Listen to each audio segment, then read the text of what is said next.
Trying to focus on my get back, my get up, my re-up, my rematch. A patch of seeds and a patch of debris.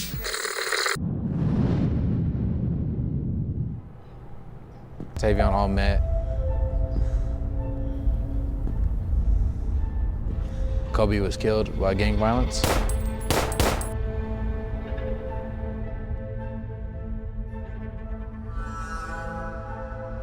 It was the place in town you didn't want to be at. And for the most part, it was true. It was kind of scary to be here. There's a lot of people who say this is the hood. It's not safe for a lot of people. We don't want to see that happen to any more of our friends. So that really kind of like pushed us into the next gear. Yeah, I make decisions to glow. Ridiculous flow. Growing up at St. Charles has been my second home, like from the jump.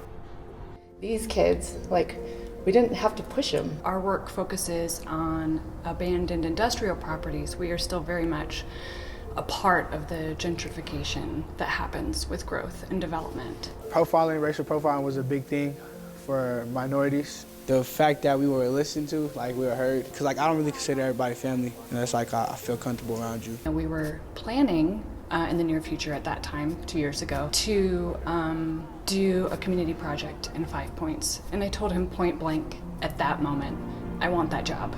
What makes this community different, and how are you going to get them to come to this meeting? If you have some youth that look like leaders to you, we'll take the youth leaders and we'll let them do it. Why not? Jason Winkler from industry, he presented us an idea of a volleyball court.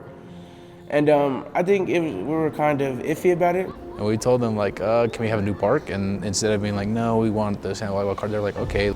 Susan asked us, what can we do to make this community be unified?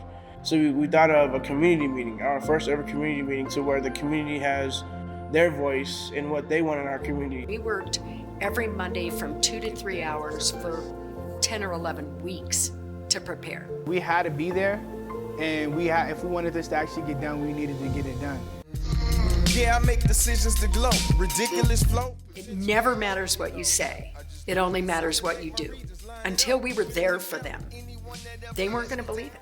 The ambassadors were invited to go to the Colorado Association of Storm and Floodplain Managers, which we call CASFM, to be the second keynote speakers at the conference in Crested Butte. It was in September, so it was beautiful out, and we drove up on the 4-hour drive, and they ended up the next morning presenting to 350 people. It was amazing to watch them present, and the best part about it was at the end of their presentation, they got a standing ovation.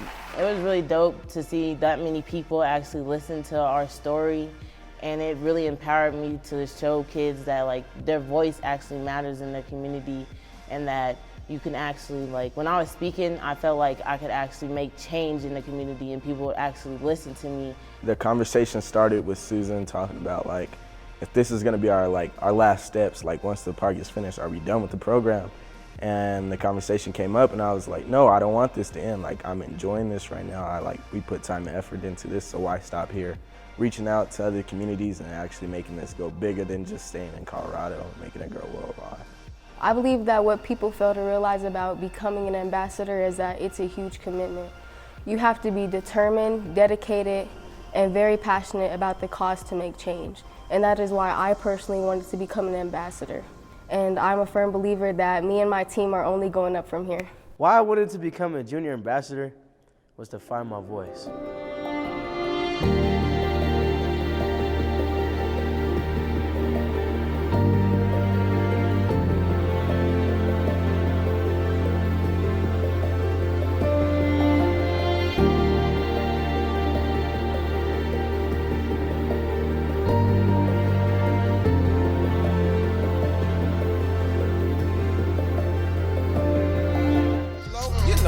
I just do that. Consolidate my regions, line it up, put them together. Anyone that ever let me down, forget them forever. My memory's bad. Remember me, though? My memory's gone. My memory, it limits.